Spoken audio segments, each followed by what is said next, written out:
Me? I've missed that pronunciation. I'm just saying. Sebastian.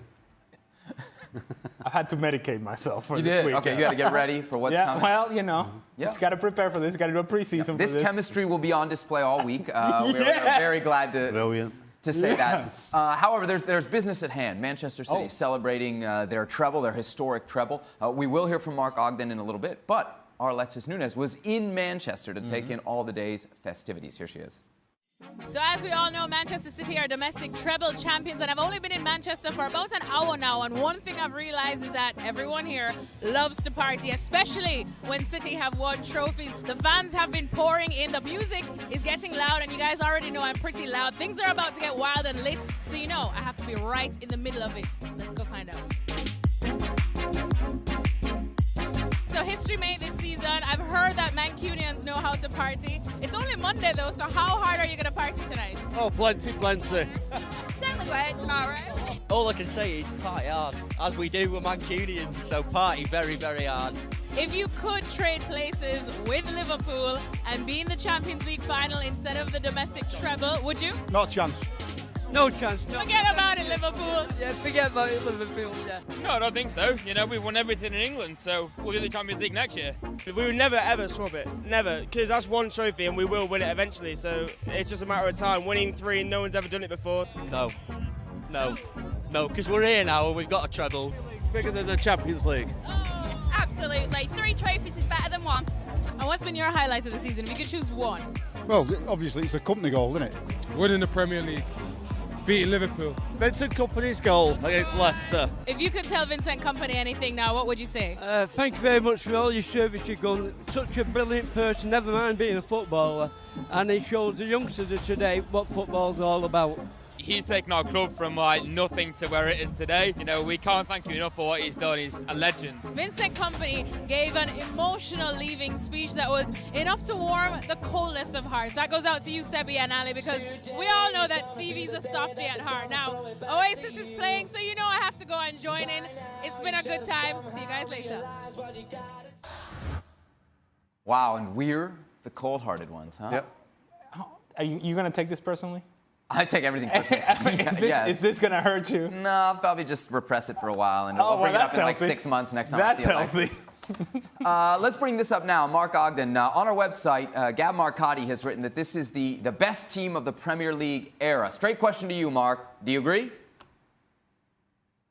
No. Listen, this Man City team's a great team. You know, the last year, 100 points, 98 points this year.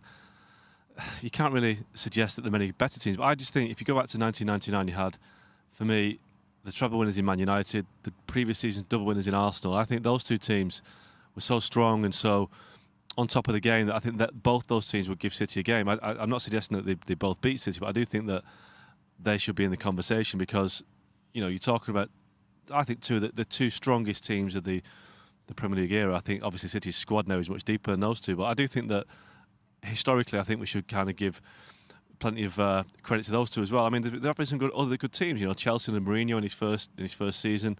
United have had a couple of great teams. You know, they won the Champions League again in 2008. But I do think that City are up there with Arsene Wenger's first great Arsenal team and Ferguson's treble winners. Stevie, what do you think? This City team the best of this Premier League era? First off, you know, I think in today's game, when you look around Europe, the top teams in Europe, you're looking at all-star teams. You know, the teams that Mark's talking about there, the Arsenal team and the Man United team in the Premier League, they were sides that were put together with younger players who weren't quite matured yet, with a spattering of established stars. You know, that's how Man United and Arsenal, the great teams in the Premier League, were put together. This Man City team is an all-star team. It's been bought and put together. So they're the best. That doesn't mean it's not a great team, but it's a different era, and you can't say whether one team is better than the other, really. Mark, a big part of this Manchester City team, obviously Vincent Kompany, Alexis Nunes telling us he gave an emotional speech today. It's hard to imagine that Manchester City will be quiet this summer, so how are they going to make this team even stronger, and starting with what they'll have to do at the back to replace Kompany? Yeah, I think they'll bring about maybe 4 players in. I think if you look at Kompany, obviously 33 now, he's had a massive impact in the last month of the season, that goal against Leicester. But I think he was always going to go this summer. I think Pep has kind of gradually phased him out. But you've got Laporte, who's been a fantastic signing. He's the number 1 centre half now. Pep hasn't really gone with John Stones much this season, but then Nicolas Otamendi might leave in the summer. And, Mangala, who's not kicked a ball all season either, he'll go as well. So you're really down to Stones and Laporte as their only 2 centre-halves. So they're going to have to bring a centre-half in. Harry Maguire's been mentioned at Leicester. They're still keen on Matthijs de Ligt, but I think he's going to Barcelona. So there'll be a centre-half coming in. They need a left-back because he doesn't trust Mendy. I think, Mendy, when he plays, makes a difference, but he doesn't play often enough. So they need a left-back. If they could find another Andy Robertson, they'd take him straight away. In midfield, again, they've been looking for a long time to replace Fernandinho. Haven't found the guy. They went close to signing Fred 18 months ago.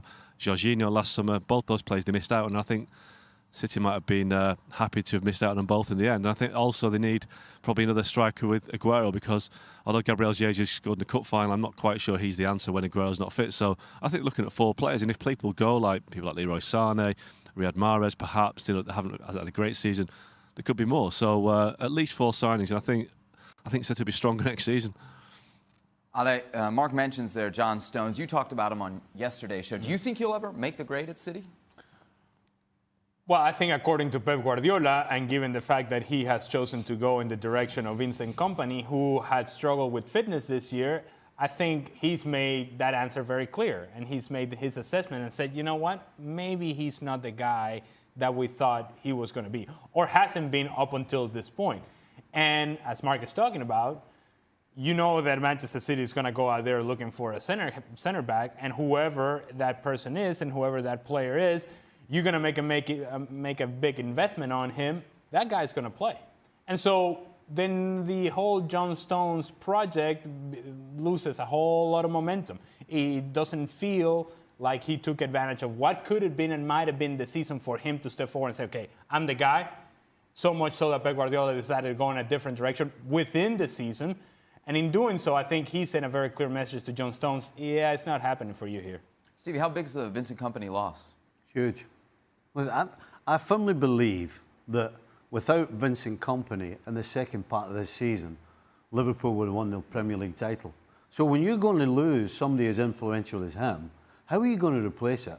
You're talking about Stones there. He can't defend. And it's interesting that they're talking about Harry Maguire. In Pep's first season, I don't think he really understood how important it was to have a big figure at the back that just defends. And it's not all about silky soccer.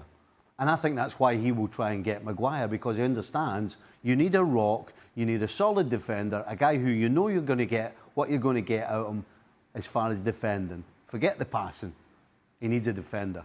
Interesting to see who Man City brings in. We know they may move some pieces as well. Leroy Sané is a guy that has been talked about a lot. Mark, I'll come to you on this one. What's the latest? Where do you think Sané ends up if it is somewhere other than City? Well, Bayern Munich are keen on Sané, but whether they can actually afford to do the deal, I'm not too sure about, because they've just signed 2 fullbacks. And I think, Sané, if City let him go, I think they'd want at least 60, 70 million for him. And I think that is probably what his value is. I think he's an up-and-coming talent, but he's not playing enough for himself. Don't think Pep Guardiola trusts him, with the defensive side of the game. So I think Sané could be a player that leaves, but who can afford him? I'm just not sure he's in Bayern's price range. So what may happen is that Sané stays, maybe begrudgingly, and they might have to get rid of Riyad Mahrez, who has not had a great first season at the club. And I think, they could certainly improve on Mahrez. So, but Sané, for me, is a player that it could be anything he wants. He's got bits of Gareth Bale in him. He's like a young Ryan Giggs, but there's something that Pep doesn't trust in him. I think a bit like the John Stones equation. When Pep takes against a player, he doesn't seem to appear for quite a long time. And Sané, people say he's got a bit of an ego, that he doesn't like being kind of left out of the team. For me, that is an issue that's not going to go away. So if somebody's willing to pay 60, 70 million for Sané, I think he'll go. All right, guys, City over the last 2 seasons, 198 points, 5 out of 6 domestic trophies. We're talking about all the players they could add. Sure. I think a lot of it has to do with what happens with Pep Guardiola. And how long he decides to stay at Manchester City. Because I think he has now built a stage where these players are willing to perform for him according to what he wants and according to his structure and according to the culture that he has certainly built within this organization. If he walks away, then you have to ask the question, does that culture walk away with him as well? Does that structure walk away with him as well? And then who steps in and tries to continue to have this team on a path that would be a dynasty, as you refer to it. There is all the makings of a dynasty here, because you have most of the core group of these players are either in their prime or coming into their prime. And those that are on the other side of their prime, well, they have the resources to go and get whoever they need to supplement this team. It's an amazing place to be as a team when you're thinking about adding pieces that are luxury pieces that are going to do a job for you. But to be quite honest with you, you have the makings of a team already. All you have to do is just add little pieces that are here and there that to make sure you continue the momentum going forward. I don't know if you guys have noticed, Craig Burley's not here, which means we can mention financial fair play. I mention it because, Mark, we have all these investigations going on into Manchester City. Obviously a celebration today in Manchester. Was there a cloud over it at all, or are people on at least the blue side of Manchester just kind of pretending like all that's not happening? Oh, it's definitely clear blue skies in Manchester. There's no clouds, and if there are any clouds that are mentioned, the people that mention them are kind of drowned out with a lot of noise from the City fans saying it's disrespectful to mention these things, or it's the wrong time, or it's jealousy, or it's bitterness. Look, they're being investigated by FIFA, UEFA, the Premier League, and the Football Association for a variety of different things. And you know, City have insisted, they protest their innocence, that they've done nothing wrong.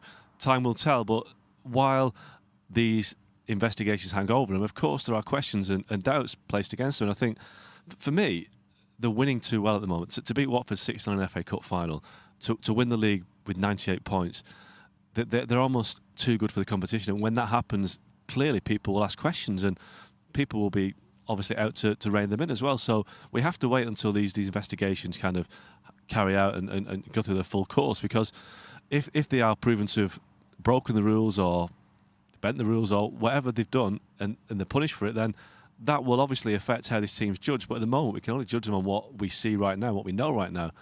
And what we know right now is that they've won the league title 2 years running, got 198 points. So they're pretty formidable. But the one thing I will say in terms of, you know, how good are they, can this go on? It's up to the rest. It's up to Man United, to Arsenal, to Tottenham, to Chelsea to improve what they've been doing. Liverpool have done it. Liverpool have stepped up. But United and Arsenal have fallen asleep at the wheel in recent years. Tottenham haven't spent any money for 18 months. Chelsea have taken their eye off the ball. If these four clubs can start getting their act together, then it'll be much harder for City to dominate. So it's not just City being much, much better than the rest. The big rivals haven't really taken it on. Sure, we'll talk plenty of Manchester City's place in history throughout this summer. A reminder, if you ever miss an episode, check out the podcast.